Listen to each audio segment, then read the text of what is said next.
احکام جاری فرما رہے ہیں، کاش ہم اپنے دل کی آنکھوں کو ذرا کھول لیں تو ہمارے لیے بڑی آسانی ہوگی۔ تو اس کے بعد جس وقت انہوں نے کہا کہ یہ معاملات ہے، انہوں نے کہا کہ یہ ابراہیم باز نہیں آئیں گے، کیونکہ یہ شیطانی یا کفر اتنا زیادہ غالب ہو جاتا ہے اور لالچ میں بندہ ہوتا ہے اور حق والوں کو نقصان پہنچانے کی کوشش کرتے ہیں۔ تو کیونکہ مال ہوتا ہے ان کے پاس، اب بھی یہ دنیا کے پاس مال ہے، دیکھ لیں اب مالدار کیا کر رہے ہیں۔ یہ ابھی تک کووڈ-19 کا کوئی فیصلہ نہیں ہو پا رہا یہ قدرتی ہے یا یہ سیلف میڈ ہے یا بنائی گئی ہے یا کیا چیز کی گئی ہے، تو اس حوالے سے پریشانیاں چل رہی ہیں۔ تو اب یہ اس کے خلاف کیا جائے، کس طرح کیا جائے؟ وہ سب جمع ہوئے، انہوں نے کہا کہ اس کے لیے ایک ہی بات ہے، خرقوہ، اس کو جلا دو، نہ رہے بانس نہ بجے بانسری، خرقوہ، جلا دو۔ سب نے کہا ٹھیک ہے، وہ ٹول لگا دیا گیا، لکڑیاں جمع کی گئیں، خرقوہ جلانے کے حوالے سے ابراہیم علیہ السلام کے لیے تیاری کی گئی۔ ابراہیم علیہ السلام جس وقت وہ اس منجنیق پر بٹھائے گئے، جس رسی کے تھرو اور جس سوئنگ کے تھرو آپ کو آگ میں پھینکنا تھا، آگ اتنی تھی کہ 3-4 میل آسمان پر اڑنے والا پرندہ دور سے اس میں جھلس کے گر جاتا،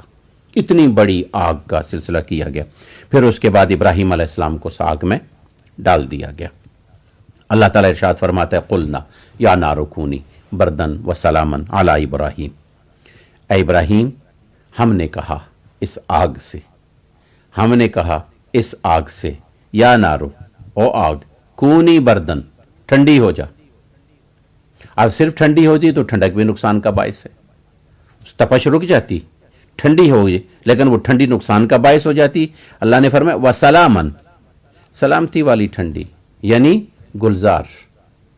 ٹھنڈک بھی ہو، خوشبو بھی ہو، باغ بھی ہو، باہر کے لوگوں کو آگ دکھائی دے، اندر بیٹھنے والوں کو باغ دکھائی دے، پھول دکھائی دیں، وہ جو کوئلے ہیں وہ پھول کی شکل میں ہو جائیں، اندر بندے کو احساس ہی نہ ہو کہ وہ کیا ہو رہا ہے۔ اور ابراہیم علیہ السلام پر جب وہ آگ گل گلزار ہو گئی اور کچھ دنوں کے بعد ابراہیم علیہ السلام خاموشی کے ساتھ جب باہر نکلے تو لوگ سارے کے سارے حیران ہو گئے۔ اللہ سبحانہ و تعالیٰ نے پھر بہت سارے اور نبیوں کا ذکر کیا، سلیمان علیہ السلام کا، ایوب علیہ السلام کا، اسماعیل علیہ السلام کا، ادریس علیہ السلام کا، ذوالکفل علیہ السلام کا، یونس علیہ السلام کا، دیگر انبیاء کا ذکر کرتے ہوئے ہر نبی نے دعائیں مانگی۔ اللہ تعالیٰ ارشاد فرماتے فاستجبنا لہ ونجیناہ من الغم، جب بھی کوئی پریشانی آئی اور مشکل وقت میں ہمارے نبیوں نے ہمیں پکارا ہے تو ہم نے ان کی مدد کی ہے اور ہم نے ان کو نجات دی ہے۔ یہاں یہ سورہ انبیاء کا قصہ درس جو ہے وہ ختم ہو جاتا ہے۔ اس کے بعد سورہ حج ہے۔ سورہ حج میں حضرت ابراہیم علیہ السلام نے لوگوں کو حج کا طریقہ بتایا، لوگوں کو حج کے لیے بلایا اور حج کے فضائل اور یعنی منافع جو ہیں وہ بیان فرمائے، اور اس لیے سورت کا نام حج پڑ گیا ہے۔ قیامت کی سختی کا ذکر ہے، قیامت کی ہولناکی کا ذکر ہے، قیامت کی جو دہشت اور خوف کا وہ ذکر ہے اس کا بیان موجود ہے۔ پھر اس کے بعد انسان کی تخلیق کے مراحل ہیں۔ اس صورت کے اندر انسان کیا تھا، مٹی سے بنا، پھر اس کے بعد اس کو ایک یعنی منی جو ہے وہ قطرہ جو ہے پانی کا، اس سے جو گندا پانی جو ہے اس سے بنایا گیا، پھر وہ چینج ہوا، تو کس طرح یہ پورا نظام موجود ہے۔ پھر اس کے بعد مختلف مذاہب کا ذکر کیا گیا، مسلمان، یہودی، عیسائی، سابی، مجوسی، مشرک، ان سب کا ذکر کیا گیا۔ اور پھر اس کے ساتھ اللہ سبحانہ و تعالی نے علامات مومن بیان فرمائی کہ مومن کی علامات کیا ہیں۔ اس کے اندر خوف خدا ہوتا ہے، اس کے اندر صبر ہوتا ہے، نماز کا پابند ہوتا ہے، اور جو اللہ تعالیٰ نے غرباء اور مساکین جو مصارف ہوتے ہیں ان پر جو اس کے پاس یعنی کوئی مال دولت کوئی چیز موجود ہوتی ہے تو ان پر وہ خرچ کرتا ہے۔ اب مصارف کے حوالے سے یہ بھی ہے، علم بھی اس کا ایک مصرف ہے کہ اور علم والا علم خرچ کرتا ہے، مال والا مال خرچ کرتا ہے، اور جہاں جہاں حکم ہے ان کے لیے وہ خرچ کرتا ہے۔ تو اللہ سبحانہ و تعالی نے اس صورت میں ابراہیم علیہ السلام کو جس کعبہ شریف کی تعمیر مکمل ہو گئی، اللہ نے فرمایا وَأَذِّن فِي النَّاسِ بِالْحَجِّ، اب لوگوں کو بلاؤ، اعلان کرو، حج کے لیے لوگوں کو بلاؤ۔ جس وقت حج کے لیے لوگوں کے لیے اعلان کیا گیا تو ابراہیم علیہ السلام نے پہلے عرض کی الہ العالمین، یہ تو وادی ہے، اس کے ادھر بھی پہاڑ ہیں، ادھر بھی پہاڑ ہیں، ادھر بھی پہاڑ ہیں، ایک ہی ڈھلان ہے، اور آج بھی اگر آپ حضرات مکہ شریف میں جائیں نا تو تینوں طرف پہاڑ ہیں، اور ایک ہی ڈھلان والا ایریا ہے چھوٹا سا، جس کو جو ابراہیم علیہ السلام کے شار خلیل ابراہیم یعنی شار خلیل ہے، یعنی وہ ایک ڈھلان ہے جس کو مسفلہ کہتے ہیں، یعنی ڈھلان کی طرف سلوپ کی طرف جانے والا محلہ جو ہے، اور بقیہ اس طرف صفا ہے، مروہ ہے، دوسری طرف جبل کعبہ ہے، یہ ساری پہاڑیاں ہی پہاڑیاں ہیں۔ تو اس میں کیا سلسلہ ہے؟ تو یا اللہ میں یہاں آواز دوں گا تو ان پہاڑیوں کے اندر رک کے رہ جائے گی آواز، تو کیا ہوگا؟ تو اللہ سبحانہ و تعالیٰ نے ارشاد فرمایا آواز دینا تیرا کام ہے، تو آواز دے۔ تو ابراہیم علیہ السلام نے آواز لگائی، یأتوک رجالا وعلی کل ضامر، ہر سواری پر سوار مرد عورتیں اور تیری آواز سنیں گے اور قیامت تک کے لیے سنیں گے، اور پھر اس کے بعد وہ سواری پر پیدل چل کے پہاڑوں سے صحراؤں میں ہر طرف سے یہ تیرے پاس آئیں گے۔ اور آج اسی آواز پر نبی اکرم صلی اللہ علیہ وسلم نے ارشاد فرمایا، اس ابراہیم علیہ السلام کی آواز کو اللہ تعالیٰ نے کہ جو مقام ابراہیم پر کھڑے ہو کر آپ نے آواز لگائی تھی، اور اس آواز کو ابراہیم علیہ السلام کی آواز کو اللہ سبحانہ و تعالیٰ نے کہاں تک پہنچایا؟ قیامت تک آنے والے انسانوں کو جو موجود تھے اس وقت ان تک پہنچایا، جو ماؤں کے رحموں میں تھے وہاں تک پہنچایا، اور جو باپ کی صلبوں میں تھے ان تک پہنچایا، عالم ارواح تک سب کو پہنچا دیا۔ اور جس نے جتنی بار لبیک کہا ابراہیم علیہ السلام کی آواز پر، اس کو اتنی مرتبہ اللہ حاضری نصیب فرمائے گا۔ پھر اللہ سبحانہ و تعالی ارشاد فرماتا ہے کہ یہ جو تمہارا دین ہے، یہ طریقہ ہے، یہ طریقہ کیا ہے؟ ملت ابیکم ابراہیم، یہ تمہارے ابراہیم علیہ السلام کا طریقہ ہے، اور یہ ہمارا جو دین ہے، دین حنیف، دین اسلام، یہ بھی ابراہیم علیہ السلام کا ملت ابراہیمی اسی کو کہتے ہیں۔ اور حقیقی ملت ابراہیمی یہی ہے۔ آپ کے دور میں بعد میں آتے آتے یعنی بنی اسرائیل نے، دیگر لوگوں نے، اہل کتاب نے اس کو چینج کر لیا تھا، اور پھر کیا تھا؟ ہوا سماکم المسلمین، انہوں نے تمہیں مسلمان ہونے کا لقب دیا۔ آج ہم لوگ کیا مسلمان ہیں؟ سوچیں۔ میں اپنے آپ کو کہتا ہوں میں فلاں فرقے سے ہوں، میں فلاں ہوں، میں فلاں ہوں، میں فلاں ہوں۔ علامہ اقبال نے بھی یہ کہا تھا نا کہ تم کہتی ہو میں سید بھی ہوں، میں افغان بھی ہوں، میں پٹھان بھی ہوں، میں فلاں بھی ہوں، میں یہ بھی ہوں، میں وہ بھی ہوں۔ یہ تو تم کہہ رہے ہو، یہ بھی بتاؤ کہ مسلمان بھی ہے، یہ بھی بتاؤ کہ مسلمان بھی ہو۔ یعنی آج ہم اپنے فرقوں کے اندر اتنے چلے گئے ہیں کہ اسلام پیچھے رہ گیا ہے اور ہمارا فرقہ آگے گل گیا۔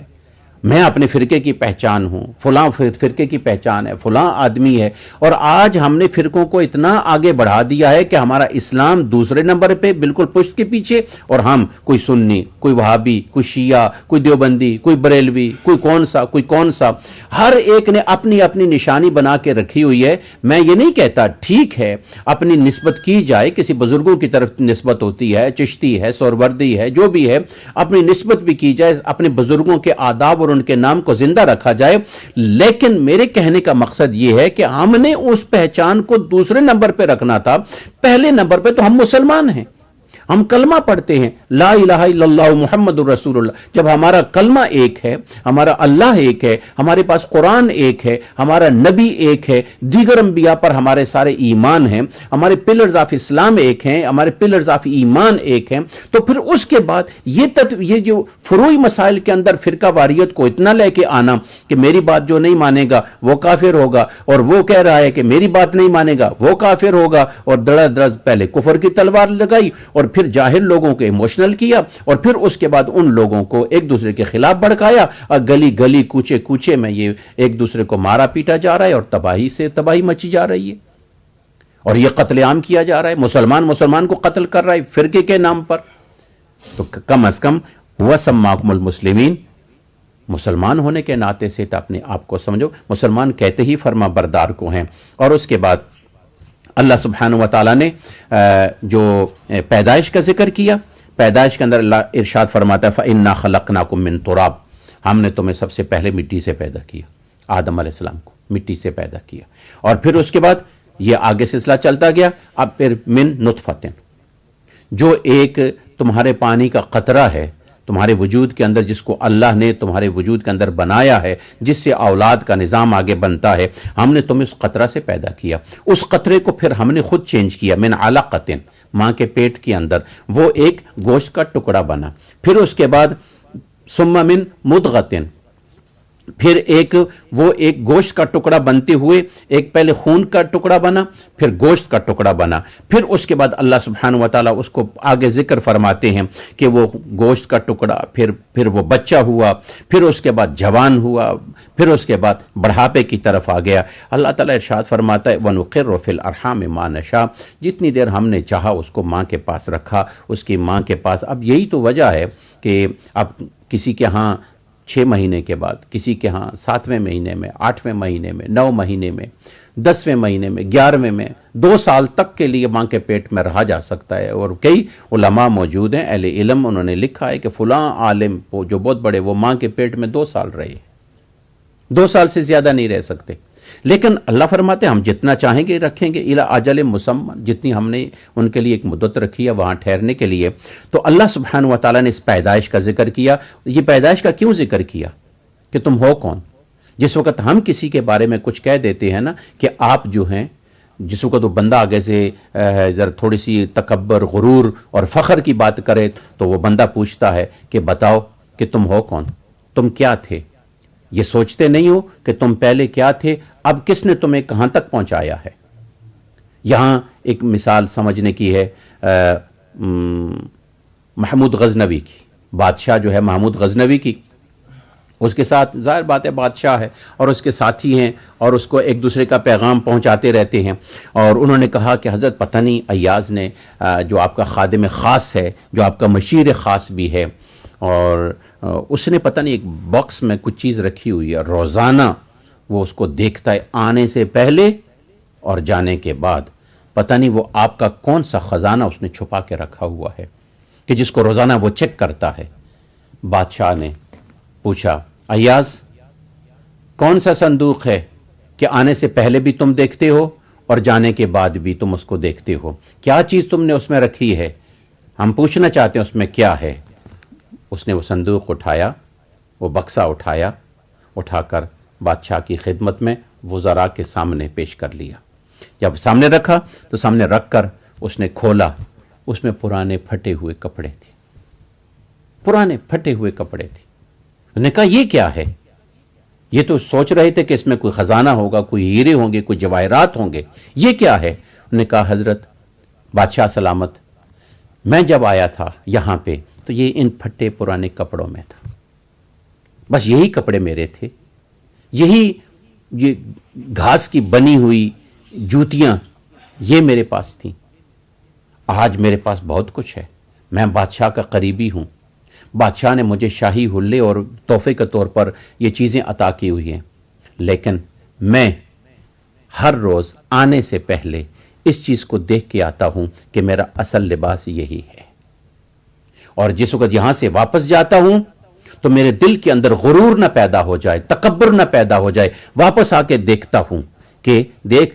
یہ تیرا اصل لباس تھا، اور تیرا پھر اگر یہ بادشاہ ناراض ہو گیا، نکال دیا، تو یہی لباس تیرا لباس ہوگا۔ اے انسان، اپنی حقیقت کو پہچان کے ہماری اور آپ کی حقیقت کیا ہے، میری حقیقت کیا ہے، آپ کی حقیقت کیا ہے۔ ایک پانی کا قطرہ جو ہمارے کپڑے پہ لگ جائے تو وہ کپڑا ناپاک ہو جائے، جسم پہ لگ جائے تو جسم ناپاک ہو جائے، یہ ہمارا ہے۔ خون کا حصہ ہمارے جسم پہ لگ جائے تو خون ناپاک ہو، یعنی جسم ناپاک ہو جائے، اس کا دھونا ضروری ہو جائے، اور ہمارے کپڑے پہ خون لگ جائے تو وہ ناپاک ہو جائے۔ یہ ساری چیزیں اللہ تعالیٰ نے بیان فرما دی۔ تو اب میں آپ سے یہ پوچھنا چاہتا ہوں کہ کیا غور اور فکر آپ حضرات نہیں کرتے اس میں؟